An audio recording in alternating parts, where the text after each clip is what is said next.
Bienvenue dans notre tout dernier sujet Motorize.2, consacré à un vrai outsider des années 90, la Yamaha GTS 1000. Ce sport GT bouscule les codes. À l'avant, pas de fourche, mais un moyeu directeur monté sur un monobras oscillant. Ce que ça change, comment elle roule aujourd'hui, et si l'achat vaut le coup, on va le voir sereinement. On passe en revue ses points forts, ses faiblesses, les zones à surveiller et les accessoires vraiment utiles. Avec en bonus, nos conseils pour l'essai et l'achat d'occasion. Présenté par Motorize.2, le numéro 1 des pièces détachées neuves et d'occasion. Un détail pour commencer, à l'avant, le freinage se fait avec un seul grand disque de 330 mm et un étrier 6 pistons, ABS de série. Sur le papier, c'est osé. Sur la route, c'est bluffant. Alors accrochez-vous, on plonge dans une moto qui marie audace d'ingénieur et confort de long cours, et qui aujourd'hui encore se dirige comme aucune autre. Histoire et développement. Au début des années 90, Yamaha a bousculé les conventions. En 1993, la GTS 1000 est arrivée en concession et a fait entrer dans la grande série le principe ROD de James Parker. À la place d'une fourche télescopique, la roue avant est guidée par un monobras. La direction s'effectue via un pivot de moyeu central. L'ensemble était en avance sur son temps. Injection, ABS et catalyseur de série, plus le 4 cylindres de 1200 cm3 issu de la famille FZR, civilisé pour le tourisme. Aux États-Unis, l'histoire s'est arrêtée dès 1994. En Europe, la lignée, référencée en interne sous le code 4BH, s'est prolongée jusqu'à la fin des années 90. Les essayeurs ont salué sa stabilité à très haute vitesse, tout en pointant son poids et un manque de feeling à la limite. Son tarif élevé a aussi refroidi plus d'un acheteur. Joli clin d'œil d'époque. Des jantes de 17 pouces à 3 branches pour parachever le look futuriste. Avec le recul, la GTS fait figure de vitrine technologique trop en avance pour son marché. Et c'est justement pour cela qu'elle est devenue culte. Données techniques. Sous le carénage, un 4 cylindres en ligne de 1200 cp, 5 soupapes par cylindre, valve d'échappement ex-sup et injection électronique. Dans la GTS, il délivre environ 100 sochaches à quelques 9000 tormi-minutes et autour de 106 Nm de couple à mi-régime. Particularité à l'avant, un bras oscillant avant monobranche et une direction à moyeu directeur, qui découple largement les efforts de freinage et de suspension. Côté freinage, disque avant unique de 330 mm pincé par un étrier 6 pistons avec ABS.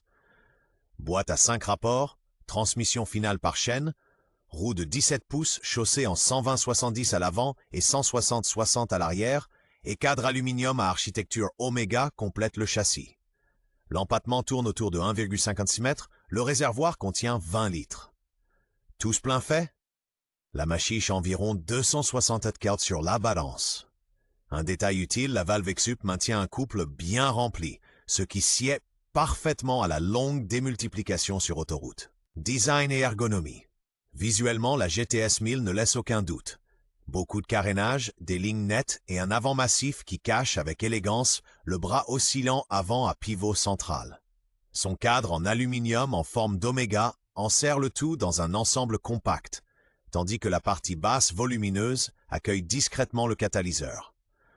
La position de conduite est détendue, buste légèrement incliné, large guidon, genoux ménagés. Hauteur de selle d'environ 800 mm, assise pilote large et bien rembourrée, et place passager généreuse avec poignée intégrée, taillée pour les longues distances. Le grand pare-brise Touring dévie proprement le flux au-dessus des épaules et du casque. Les rétroviseurs intégrés au carénage offrent une visibilité nette. Beau clin d'œil aux puristes, compteur rond analogique avec jauge d'essence et indicateur de température séparés, et témoin de plein phare bien en vue. La taille fine au niveau du réservoir assure du maintien en courbe sans brider la liberté de mouvement sur les longues étapes, comportement et usage au quotidien. En selle, on remarque d'emblée ce train avant atypique.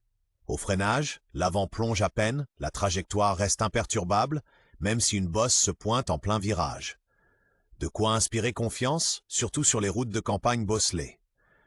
Le long empattement assure une stabilité de rail sur autoroute. En ville, en revanche, la GTS se montre moins maniable et exige du respect lors des manœuvres, avec ses quelques 264 kg. Le 4 cylindres reprend avec souplesse des 3000 Thermit, tourne avec une douceur soyeuse et grâce à la valve Exup, conserve du coffre dans les mi-régimes. Autonomie réaliste, 300 à 350 km avec le réservoir de 20 litres. Utile au quotidien, béquille centrale de série et éclairage puissant pour la nuit. Pour être honnête, l'ABS de première génération intervient de manière assez brutale sur les raccords et les pavés, mais reste fiable et prévisible sur bon bitume. Point fort. La GTS 1000 brille là où beaucoup de routières sont à la peine. Elle reste d'un calme remarquable au freinage sur l'angle et absorbe les irrégularités sans élargir la trajectoire. Son train avant à moyeu directeur et bras oscillants monobranche découple efficacement les efforts. De quoi inspirer confiance, surtout sur le mouillé. Le 4 cylindres de 1200 cm3 à 5 soupapes par cylindre tourne avec une grande douceur, offre du couple dès les bas régimes et reste bien plein au milieu grâce à la valve Exup. Elle ajoute des atouts qu'on aime au quotidien. Grand réservoir de 20 litres, accès facile à de nombreux points d'entretien et carénage offrant un vrai bouclier contre les intempéries. Un détail pratique qu'on adopte vite. La béquille centrale de série facilite grandement l'entretien de la chaîne et le contrôle des pneus. Sur les longues distances, la machine séduit par ses faibles vibrations, sa tenue de cap précise et une stabilité à haute vitesse qu'on associe plutôt à l'automobile. Faiblesse et problèmes typiques. Ce train avant ambitieux réclame de l'entretien. Du jeu dans les roulements du bras oscillant avant ou au pivot central se traduit par des claquements au freinage et une direction qui devient floue. Le disque avant unique peut se voiler, des pulsations au levier et un faux rond latéral sont des signaux d'alerte, et son remplacement coûte cher. L'ABS de première génération a tendance à souffrir après des périodes d'immobilisation. Modulateur défaillant ou capteur corrodé. Côté électricité, le régulateur redresseur, confiné derrière le carénage, souffre de la chaleur, chute de tension et batterie à plat à la clé. Moteur. La valve Exup a tendance à se gripper si on ne la nettoie pas régulièrement. Un fonctionnement heurté à mi-charge indique qu'une synchronisation des cordes papillons et un réglage du CO s'imposent. Le collecteur et les coudes d'origine rouillent et les pièces se font rares. Après de longues immobilisations, pompes et filtres de réservoir s'encrassent. À contrôler en priorité, jeu déroulement à l'avant, autotest de l'ABS, faux rond du grand disque avant et fuite au niveau de la tringlerie de suspension. Accessoires et possibilités de personnalisation. La GTS se montre très réceptive aux réglages subtils. Un amortisseur avant haut de gamme, signé Wheelbears ou Hyper Pro, associé à des rotules sans jeu dans la tringlerie de direction, renforce sensiblement le ressenti du train avant à moyeu directeur. Des durites aviation et des plaquettes endurantes apportent plus de feeling au freinage sur le disque unique de 330 mm sans mettre l'ABS en défaut. Pour voyager, on recommande le système de valise Yamaha d'origine avec couvercle assorti ou des supports signés Givi ou Epco Becker. Une bulle MRA plus haute soulage le buste et le casque, tandis qu'une selle Bagster plus généreusement rembourrée permet d'allonger les étapes. Discret mais efficace, les silencieux Remus ou Sebring s'accordent avec le catalyseur d'origine et préservent la plage de couple.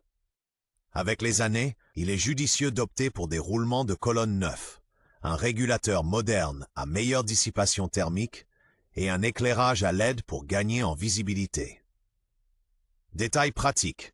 Les poignées chauffantes du catalogue Yamaha se montent plug and play et rendent les virées d'automne nettement plus agréables. Valeur de marché et critères d'achat. Sur le marché de l'occasion, la GTS 1000 se négocie selon l'état, l'historique et le kilométrage, entre 3 500 et 7 500 €. Les exemplaires très propres et strictement d'origine dépassent facilement les 9 000 €. Rareté et techno-spécifiques vont ici de pair. À l'achat, l'état du train avant et de l'électricité compte davantage que les défauts cosmétiques. À contrôler, jeu au pivot central et au roulement du bras oscillant avant, étanchéité des biellettes, fonctionnement de la valve Exup. Le servomoteur doit s'entendre à la mise du contact. Autotest de l'ABS. Le voyant doit s'éteindre dès que la moto roule. Inspectez le voile et les rayures du grand disque unique, ainsi que la corrosion sur le collecteur d'échappement. Les ensembles de trains avant, Les composants d'ABS et les éléments de carénage sont rares et coûteux. Un essai avec gros freinage sur l'angle révélera si la machine reste parfaitement sur sa trajectoire. Bonus pour un dossier complet, un état d'origine et un entretien documenté de l'injection et du jeu aux soupapes. Conclusion et recommandations d'achat. Si vous cherchez une moto avec du caractère, de l'audace d'ingénierie et une vraie aptitude au voyage, la Yamaha GTS 1000 sera une partenaire fidèle. Sa direction par moyeu central apporte une stabilité qu'il faut avoir essayée. Le 4 cylindres de Mindus&Thwer à 5 soupapes par cylindre délivre une poussée veloutée et le réservoir de 20 litres assure de l'autonomie. En contrepartie, sa technique exige du respect. Poids, disponibilité des pièces et train avant sensible imposent un choix méticuleux.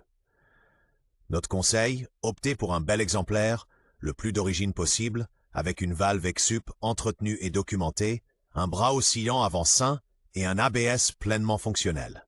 Prévoyez un budget pour fiabiliser l'électricité, notamment le régulateur, et pour des améliorations de freinage. La GTS vous récompensera par une modernité étonnante malgré son millésime. Pour les gros rouleurs, les passionnés de technique et les esprits indépendants, c'est un choix convaincant. Si vous cherchez de l'agilité en ville, faites d'abord un essai prolongé.